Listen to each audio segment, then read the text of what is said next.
South India shopping mall, the wedding మంత్ర, సరికొత్త wedding collection, south India shopping mall. బేసికల్గా చూసుకుంటే ఒక లవ్ సబ్జెక్ట్, ఒక మాస్ మసాలా అయితే ఈజీగా తీసేయచ్చు. ఒక ఫ్యాక్షన్కి సంబంధించిన దాన్ని మీరు ఆ స్క్రీన్ ప్లేలో మీరు ఇన్వాల్వ్ అవ్వగలిగితేనే ఆ సినిమాని అంత పెద్ద హిట్ చేయగలరు. అసలు ఆ ఎలివేషన్స్, ఒక హీరోకి ఇన్ని ఎలివేషన్స్ ఇవ్వచ్చా అని ప్రూవ్ చేసిన సినిమా అది.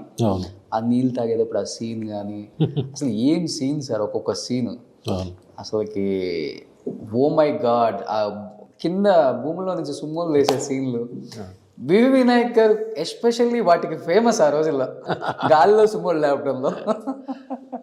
నాకే బోర్ కొట్టింది. ఇప్పుడు కొత్తది ఏదో చెయ్యాలి, అదేంటో తెలియట్లే. ఇప్పుడు వాటి మీద కూర్చున్నారనమాట గట్టిగా. జరుగుతుంది, బట్ ఏం చేయాలి అనేది ఒక లాక్ ఏదో ఓపెన్ అవ్వాలి. అయితే ఇంకా నెక్స్ట్ కొడతాం. అంటే ఆది తర్వాత మళ్ళీ సేమ్ చెన్నకేశ్వరరెడ్డి లాంటి ఒక స్క్రిప్టే చేయాలని ఎందుకు అనుకున్నారు సార్ బాలకృష్ణ గారితో? అంటే అప్పుడు ట్రెండ్ నడుస్తోంది, నా దగ్గర ఉన్నది అది చెప్పాను, నచ్చింది, చేస్తాం. అంటే దానికి అంతటా ఆలోచించలే, అది చెప్పే కదా, ఊరు పిచ్చి ధైర్యం అంతే. వెరితనంతో కూడా హిట్లు కొట్టచ్చు. రిలీజెస్లో మొన్న సెన్సేషన్ కదా, సెన్సేషనల్ రెవెన్యూ. ఎస్పెషల్లీ చెన్నకేశ్వరరెడ్డి కోసం బాగా కష్టపడిన సీన్స్ అంటే ఏమని చెప్తారు? కష్టం అంటే ప్రతిదీ కష్టమే దానిలో. నా మోటో ఎంతసేపు ఏంటంటే బాలబాబుని కొత్తగా చూపించాలి. అంటే ఏదో అది కొత్తగా చూపించడం అంటే ఏంటి అంటే నాకు తెలియదు, బట్ ఎలివేషన్స్లో ఏదో ఒక గ్రాండ్నెస్, ఆ పెద్ద క్యారెక్టర్ ఇవన్నీ చూపించాలనే దీని తపనలోనే ఉండిపోయా బాగా. ఇంకోటి ఏంటంటే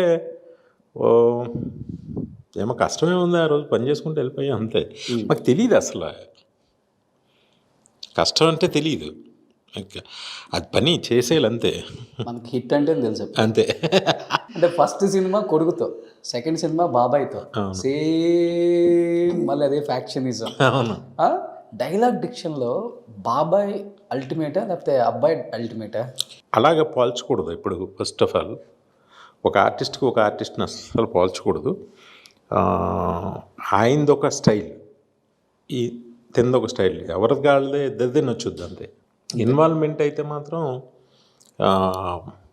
సేమ్ ఇన్వాల్వ్మెంట్, ఇద్దరు కూడా ఆ నటన అనేది వాళ్ళ దైవంగా తీసుకుని చేస్తాం. సినిమా చూసి సినిమా ప్రభావం జనం మీద ఎంత పడిద్దో. బ్రాండింగ్ ఫ్రీ అయిపోయింది మీ వల్ల, పొందూరు ఖద్దర్ అనేది. కనపడినోడు పడ్డూరు వైట్లోనే కనపడ్డాడు కొన్నాళ్ళు. అదేంద్రా అంటే వినాయక్ గారి సినిమాలో కొన్నాను చూసాం, పొందూరు ఖద్దర్ బాగుంటుంది.